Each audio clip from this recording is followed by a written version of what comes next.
Bigan na banda. Sa probinsya, siyempre, halata naman na probinsyano ako kasi sa Cagayan din ako talaga lumaki. Ang mga magulang ko di naman nakatapos ng pag-aaral kasi high school lang yung tatay ko, tapos nanay ko is elementary graduate lang. Sinasabi ng magulang ko nung pinapaaral kami, kasi medyo malaki na yung family namin kasi ako yung panganay, tapos 6 pa kami. So, I'm the eldest in the family. Pinapaaral ako, malilit pa yung mga kapatid ko. Sabi sa akin ng mga magulang ko, anak, mag-aral ka mabuti para pagkatapos mo, ikaw yung pag-asa namin. So, siyempre, college pa lang ako, nakatatak na sa akin na kailangan ako yung pag-asa nila. So, parang hindi pa ako nakakatapos sa pag-aaral, may responsibility na ako.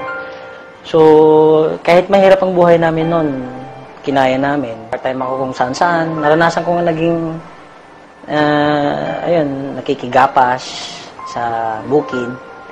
Tapos, pag walang pasok, meron kaming tricycle naman na medyo luma-luma na. Pag ako naman nandun, kailangan kong ibiyahe yun para may allowance ako. Kulang ko, nagsipag din ako para makatapos na pag-aaral. Yun nga lang ang problema. Siyempre, mga magulang ko, kung ano yung meron sa amin na resources, yun yung kailangan alagaan namin. Yung lolo ko, magsasaka. Tatay ko, magsasaka. Sigurado, ako, magsasaka rin. Talaga is, matutunan ko yung mga ganun. And hindi ko po kinakaya, even though graduate po ako ng engineering, kahit engineering po ako, pag wala akong trabaho, talagang tinutulungan ko nanay ko mamimitas ng mais, nagtatanim ng mais, na namamakyaw ng pakwan. Talagang naranasan ko nagbenta ng mga pakwan, ng mais. And mahirap talaga. Nilagyan na mais. Ang ginagawa ko, nilalagyan ko ng mga panggato. Tapos, lalagayin namin yan ng mga 45 minutes.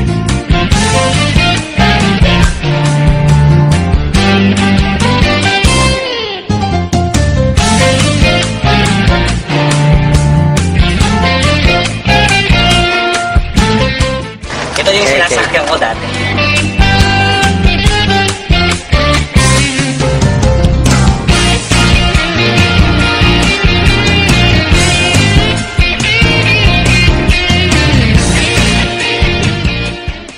And I realize, dumating sa point na realize ko for 2 years, nga, ba't ko tinutuloy yung dating ginagawa ng magulang ko?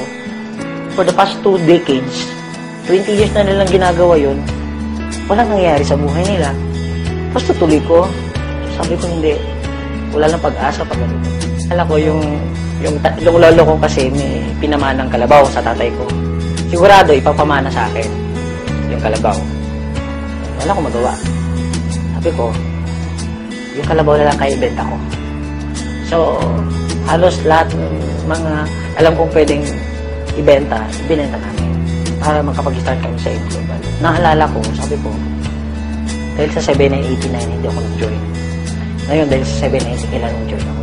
Instead na mamasaya ko sa bus para makapunta ng Ortigas kasi galing ako to Cubao, nakikistay ako ng Cubao before sa uncle ko. Hindi ako nagre-rent, nakikistay.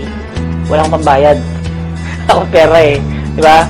So, ang ginagawa ko, kailangan muna maglakad ako from Cubao to Ortigas. Malapit naman yun. Medyo sanay naman tayo, di ba?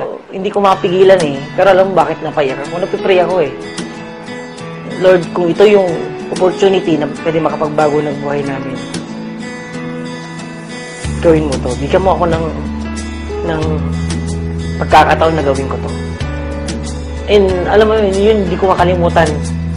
Hindi ko makalimutan na ganun pala, pag hirap na hirap ka, wala kang matatakbuhan, siya na lang natatakbuhan mo And ito nga, nung nag-pray ako ng ganun, hindi ko na mapigilan yung sarili ko. Payak talaga ako. And alam nyo, sunod-sunod na yung blessings. Halos lahat ng mga sinusuot ko ngayon, galing sa Global, yung apartment namin sa Tugigaraw, galing sa Global, yung nakabili na rin yung kapatid ko ng, dati kasi, nung una, before ako nakabili ng sasakyan, 2 motor. So, magkasunod na, nabili namin yung motor na yon. And right now, nag-stay na ako sa townhouse. May townhouse dito sa Mikamuning. Doon ako tumutuloy ngayon.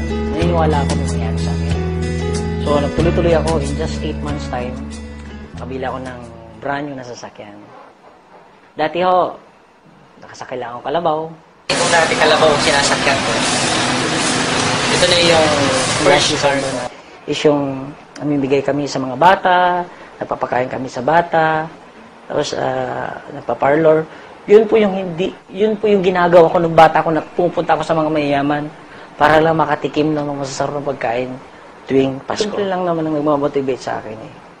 Yung family namin. Kasi ayaw ko nang balikan yung dati naming naranasan.